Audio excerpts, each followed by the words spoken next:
The homework lesson that changed everything. The blood drained from my face when I saw the gun tucked into the waistband of my neighbor's 25-year-old son.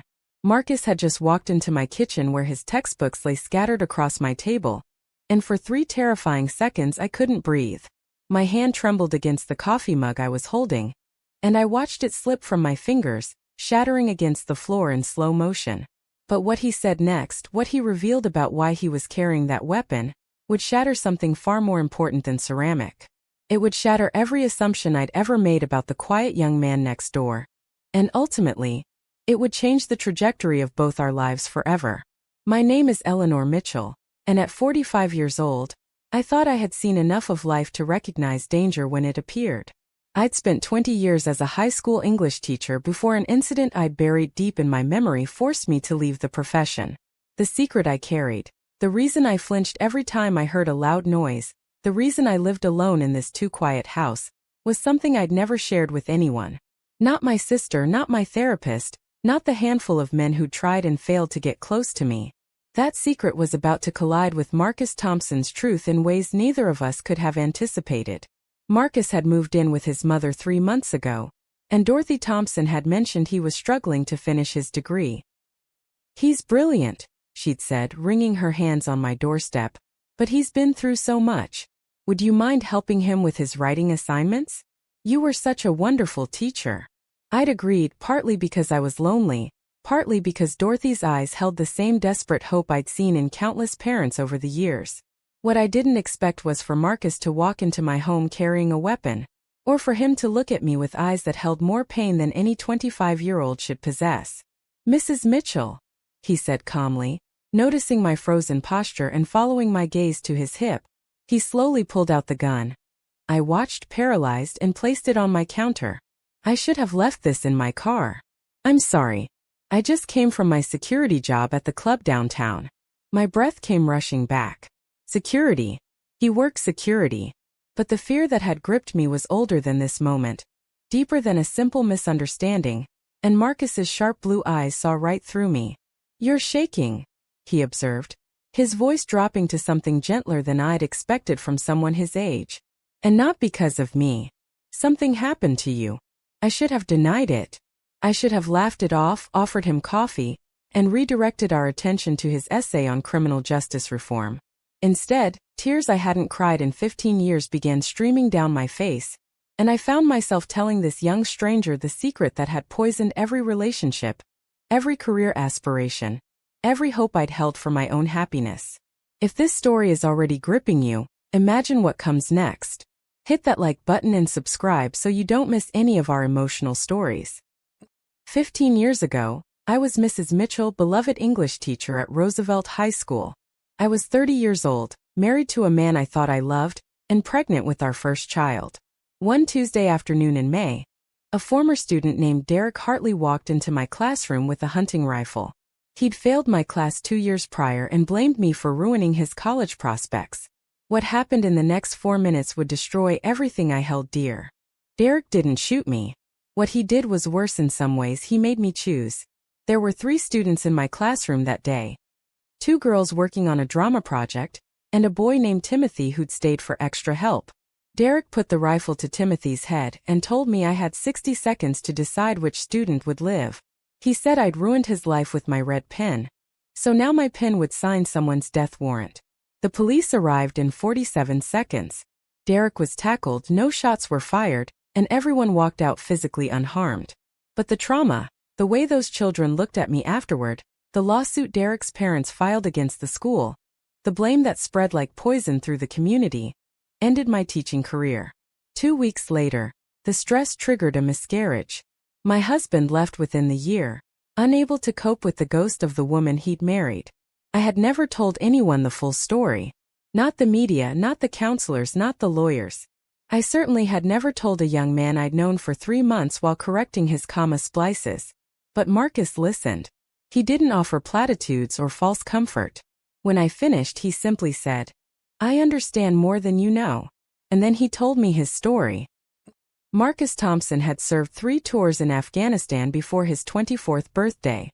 He'd enlisted at 18, desperate to escape an abusive stepfather, and a mother too afraid to protect him.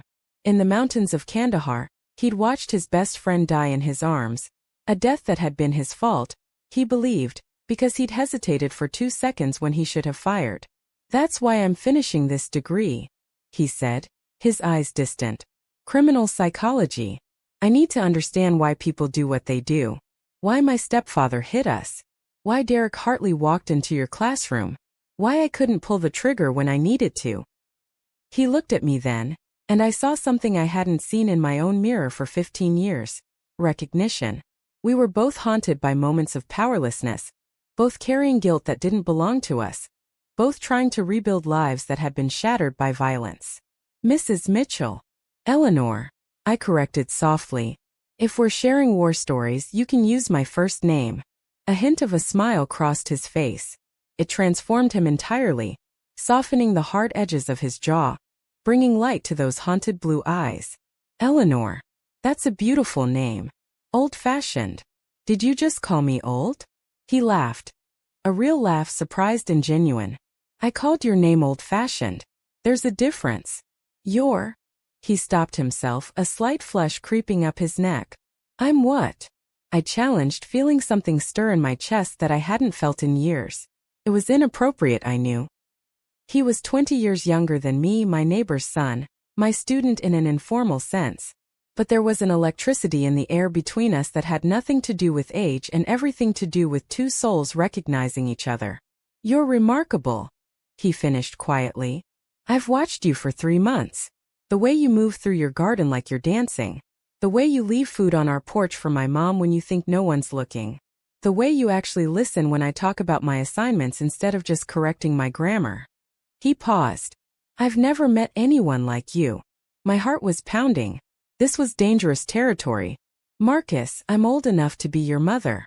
"You're old enough to be a lot of things," he agreed, standing and closing the distance between us. "But you're not my mother. And I'm not a child." The moment stretched between us, taut as a wire.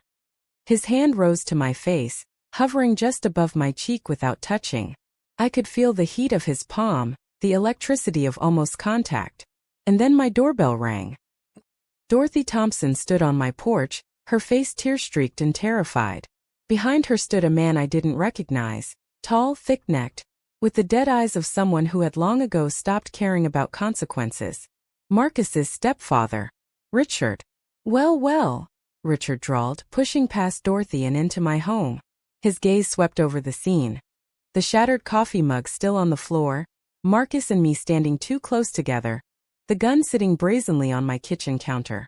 "Looks like my stepson found himself a cougar." If you're as shocked as Eleanor was in this moment, drop a comment below. What would you do if danger showed up at your door? Marcus moved immediately, positioning himself between Richard and me. "How did you find us?" "Your mother has a tracking app on her phone.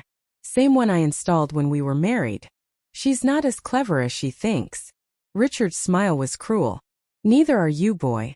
Running off to play soldier, then running home to hide behind mommy's skirts. And now what? Playing house with a woman old enough to know better." "Richard, please," Dorothy whispered. "I'll come with you. Just leave them alone." "Shut up, Dorothy." He didn't even look at her when he said it. His attention was fixed on Marcus, measuring, calculating. "I heard you've been telling stories about me. Talking to lawyers. That's going to stop." I watched Marcus's hands curl into fists, watched his jaw tighten with controlled rage. This was the moment that could define everything. Violence begetting violence, trauma perpetuating itself across generations. I'd seen it before in Derek Hartley's eyes, in the aftermath of my classroom nightmare. I couldn't let it happen again. "Marcus," I said quietly, placing my hand on his arm. "Don't. Listen to your girlfriend, boy," Richard sneered. "No," I said, stepping around Marcus despite his attempt to hold me back.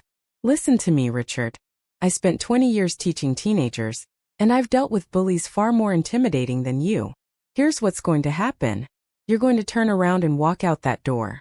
And if you ever come near Dorothy or Marcus again, I will personally ensure that every lawyer, every police officer, and every journalist in this county knows exactly what kind of monster you are."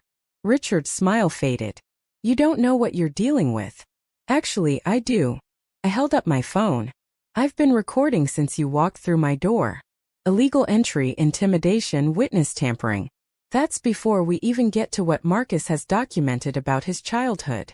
I was bluffing about part of it, the recording was real, but Marcus had never mentioned documentation. I was gambling on the hope that abusers never really knew how much evidence their victims had collected. Richard's face went pale. For a long moment he stood frozen, calculating odds. Then he spat on my floor and turned. "This isn't over," he snarled as he walked out. But it was. 3 weeks later, Dorothy filed for divorce and a restraining order. Marcus's testimony, combined with medical records from his childhood, was enough to have Richard arrested on assault charges from incidents that had long passed their statute of limitations in civil court, but were still valid in criminal proceedings.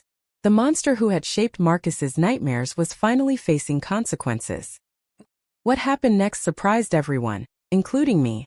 Marcus stopped showing up for our tutoring sessions. For 2 weeks, silence. I'd see him leaving for work or coming home late, but he avoided my gaze, avoided any chance for conversation. I told myself it was for the best.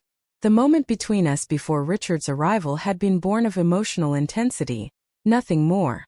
He was young, he was healing, and the last thing he needed was a complicated relationship with a damaged woman twice his age.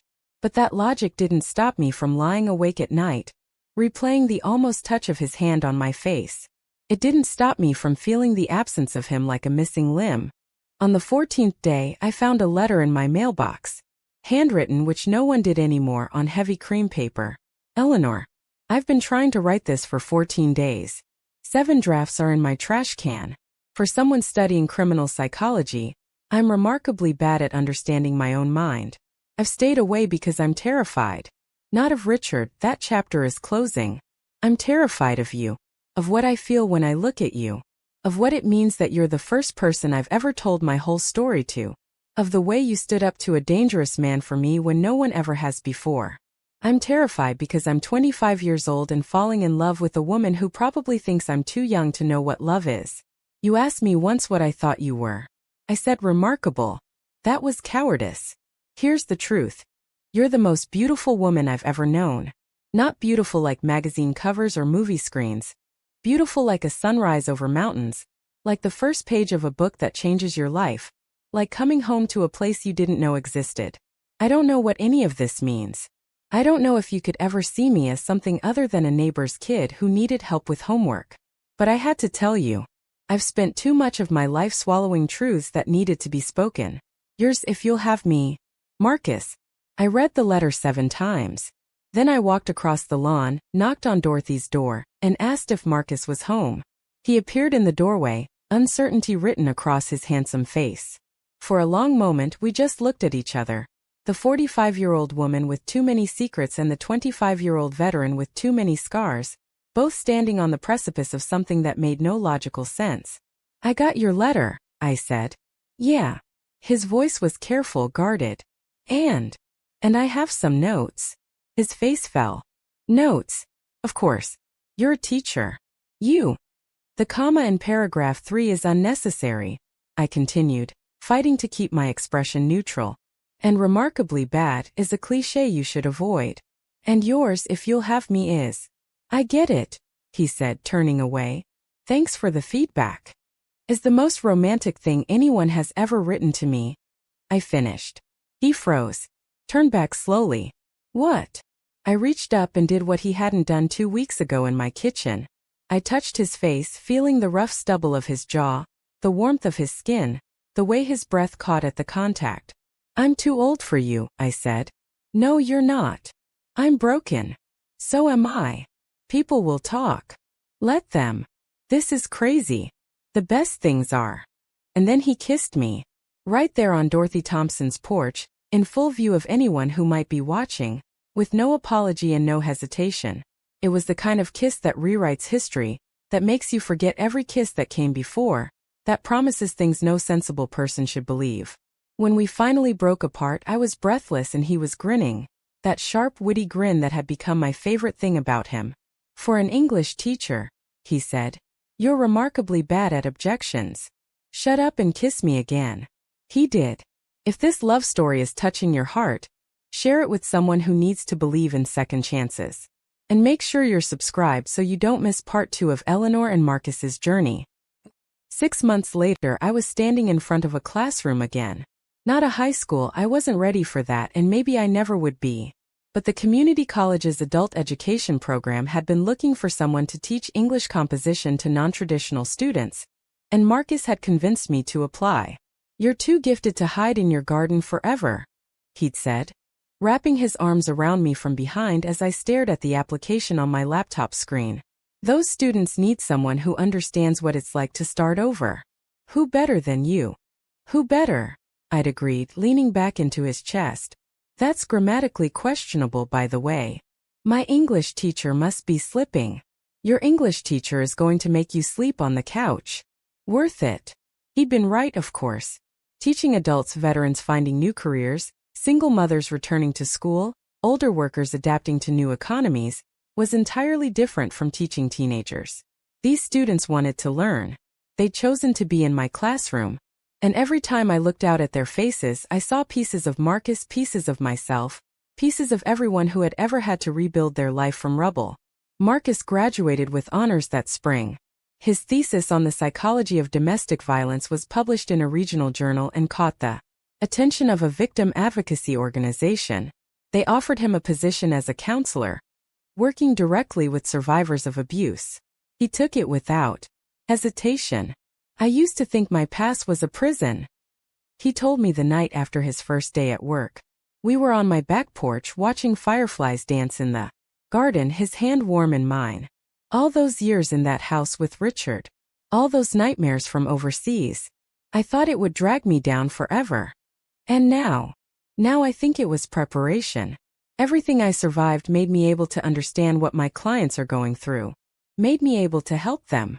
He squeezed my hand. "Made me able to recognize you. Me. Another survivor," he said simply. "The first time I walked into your kitchen, I knew. I didn't know your story, but I knew we were the same kind of broken." He turned to face me, his eyes serious and tender at once. And I knew we could be the same kind of healed. I thought about Derek Hartley, about those 60 seconds of impossible choice, about the miscarriage and the divorce and the 15 years of hiding. Then I thought about Marcus's letter, about his kiss on Dorothy's porch, about the way he made me laugh even when I wanted to cry. "I'm not healed," I admitted. "Not completely. Neither am I. That's not the point." "What is the point?" He stood, pulling me up with him, and wrapped his arms around me beneath the star-scattered sky. "The point is that we don't have to heal alone anymore. The point is that homework assignment I showed up for 3 years ago turned into something neither of us expected. The point is," he pulled back just enough to look into my eyes, "Eleanor Mitchell, I love you. And I don't care how crazy that is or how many people think we don't make sense. I'm asking you to marry me." Time stopped. Fireflies hung suspended in the air. My heart forgot how to beat. "You're 28 years old," I whispered. "I'm aware. I'm 48. I can't give you children. I don't need children. I need you. I have gray hair, crow's feet, a therapist on speed dial. You have beautiful silver streaks in hair that drives me crazy. You have laugh lines from a sense of humor that's sharper than mine. And we can share the therapist." He pulled a ring from his pocket, simple, elegant, a sapphire that matched his eyes. "Stop giving me objections and give me an answer." For the first time in 15 years, I didn't have any objections left. "Yes," I said. 1,000 times yes. Dorothy cried at our wedding. Happy tears, she insisted, dabbing at her eyes with a lace handkerchief. I always knew he'd find someone special. I just never imagined it would be the English teacher who was too kind to say no to a tutoring request. Neither did I admitted. The ceremony was small, just close friends and Dorothy, held in my garden where the roses were in full bloom. Marcus wore a simple gray suit that made his blue eyes electric. I wore ivory lace and didn't feel foolish about it, didn't feel like a middle-aged woman playing dress-up. I felt beautiful. Marcus had taught me how to feel beautiful again. When the officiant asked if anyone objected, Marcus stage whispered, "Eleanor probably has a list." The gathered guests laughed. I elbowed him. Dorothy rolled her eyes with the affection of a mother who'd finally seen her son truly happy. I object to that characterization, I said primly.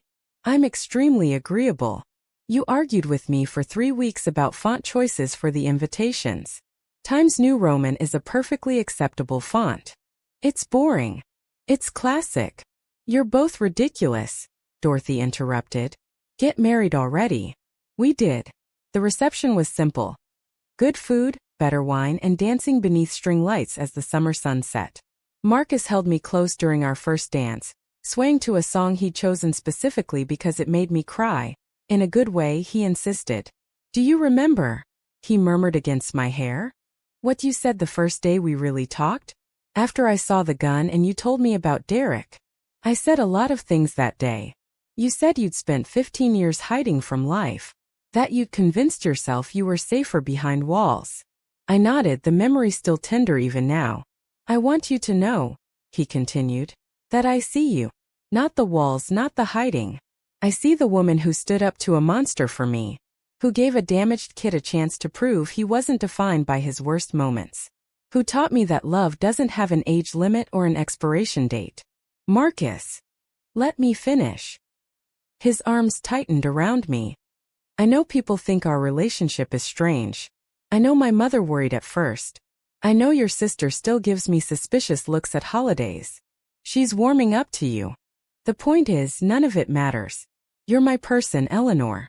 You were from the moment you told me your secret and didn't flinch when I told you mine. You were from the moment you let me love you even though every logical objection said you shouldn't. He pulled back just enough to look into my eyes. Thank you for saying yes. Not just today. Thank you for saying yes 3 years ago when my mom asked you to help with homework. Tears spilled down my cheeks. Happy tears. I'd learned the difference. Thank you for not being better at grammar. I managed. If you hadn't needed help with comma splices, none of this would have happened. He laughed, kissing my forehead. You're going to mock my grammar on our wedding day? I'm going to mock your grammar every day for the rest of our lives. Promise. Promise. 3 years later, we sat on that same back porch, watching not fireflies but a child running through the garden. Dorothy's voice carried from inside the house where she was preparing dinner, scolding her daughter for putting too much salt in the soup. The child wasn't biologically ours. She was a 7-year-old named Maya who had been rescued from a home that made Marcus's childhood look almost gentle. She'd been in the foster system for 2 years before Marcus met her through his work. Something about her, the wariness in her eyes, the way she flinched at raised voices, the raw intelligence hiding behind carefully constructed walls, had reminded him of himself. And me. The adoption had finalized 6 months ago. Maya still had nightmares, still sometimes hid food in her room, still struggled to believe that the people who loved her wouldn't suddenly become monsters. But she was healing. We all were. Mommy. Maya's voice carried across the garden. It still gave me a jolt every time she used that word. Marcus found a caterpillar. Daddy found a caterpillar, Marcus corrected gently. Maya's eyes darted to me, checking if she'd made a mistake. I smiled and nodded. Daddy found a caterpillar, Maya repeated, testing the word. It had taken her months to start calling us anything other than our first names. Can we keep it? Caterpillars need to become butterflies, I said, rising from my chair and walking to where they stood by the hydrangeas. If we keep her, she can't transform. Maya's face scrunched in thought. Will it hurt? Becoming a butterfly. Marcus and I exchanged a look over her head. How did you explain metamorphosis to a child who had already experienced so much pain? It's not easy, Marcus said finally. But it's worth it. She'll come out of her cocoon with wings she never knew she had. She'll be able to fly. Maya looked at the caterpillar inching across Marcus's palm. Then she looked at us. At her father who had survived war and abuse and hopelessness. At her mother who had survived violence and loss and 15 years of hiding from love. Like us? She asked. Quietly. I knelt beside her, brushing a wild curl from her face. Exactly like us. Some stories don't have dramatic endings. There are no final showdowns, no last-minute twists, no revelations that change everything. Some stories simply continue. They build, day by day, moment by moment, into something stronger and more beautiful than any single climactic scene could capture. Marcus and I learned that lesson together. We learned it through late-night conversations and early morning coffee, through arguments about font choices and agreements about what mattered, through Maya's first spelling bee trophy and her first nightmare in our home, through visits from Dorothy, who had remarried a kind man who treated her like royalty, through the slow, steady work of building a life neither of us had dared to imagine. I never did return to teaching high school, but I never stopped teaching. My adult education classes grew into a full program, and eventually I became department head. Marcus's work with domestic violence survivors expanded into a statewide initiative. Together we spoke at conferences about trauma and healing, about second chances and unexpected love. People still asked about our age difference. Reporters found it interesting, a unique angle, for their human interest pieces. We stopped minding. What did 20 years matter when you'd found your person? What did conventional timelines matter when you'd both been given second chances at life? Maya graduated high school as valedictorian. Her speech was about transformations, about caterpillars and butterflies, about the families we're born into and the families we choose. She talked about the teacher who took a chance on a damaged kid, and the damaged kid who taught her that home wasn't a place but a feeling. I was 7 years old when I learned what love actually looks like, she said, her voice clear and strong across the auditorium. It looks like two people who shouldn't make sense but do. It looks like patience that doesn't run out. It looks like a man who understood my nightmares because he'd had his own, and a woman who understood my fear because she'd conquered hers. She paused, finding us in the audience. It looks like my parents. And every day, I'm grateful that a homework assignment brought them together. The audience applauded. Marcus gripped my hand so tightly it almost hurt. I didn't care. After the ceremony, as families gathered for photographs and congratulations, Maya found us beneath the old oak tree where we'd taken shelter from a rain shower. I have something for you, she said, pressing a folded paper into my hands.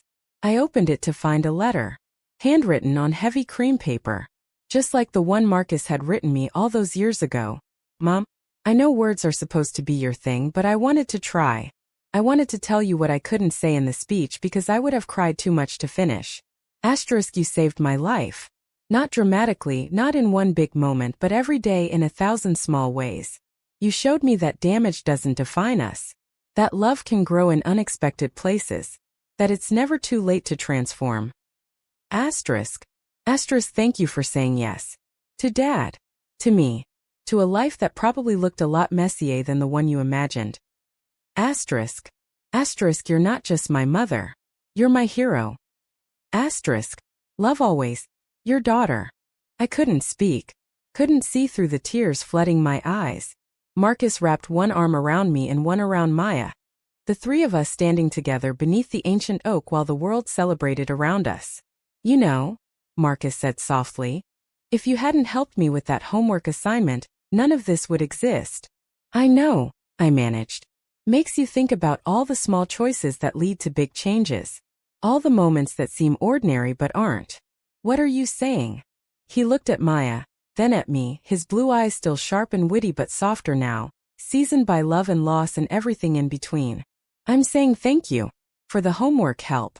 For the lectures about comma splices. For every single day since. Maya wrinkled her nose. You guys are going to get mushy, aren't you? Absolutely, Marcus confirmed. Definitely, I agreed. She rolled her eyes with the theatrical exasperation only a teenager can muster. I'm going to find Grandma Dorothy. You two are embarrassing. She bounced away, cap askew, diploma clutched proudly. Marcus and I watched her go, our hands still intertwined, our hearts still full. She's going to change the world, I said. Like her mother. Like her father. He kissed my temple, gentle and familiar. Like all of us. Together. And standing there beneath the oak tree, watching our daughter disappear into a crowd of well-wishers, I finally understood what healing looked like. It wasn't the absence of scars. It wasn't forgetting the past or pretending the pain never happened. It was this love that grew from ashes, family that formed from fragments, hope that refused to die no matter how many times life tried to kill it. 20 years ago, I stood in a classroom while a damaged young man threatened to destroy everything I loved. I thought that moment would define me forever. I was wrong. What defined me was every moment after.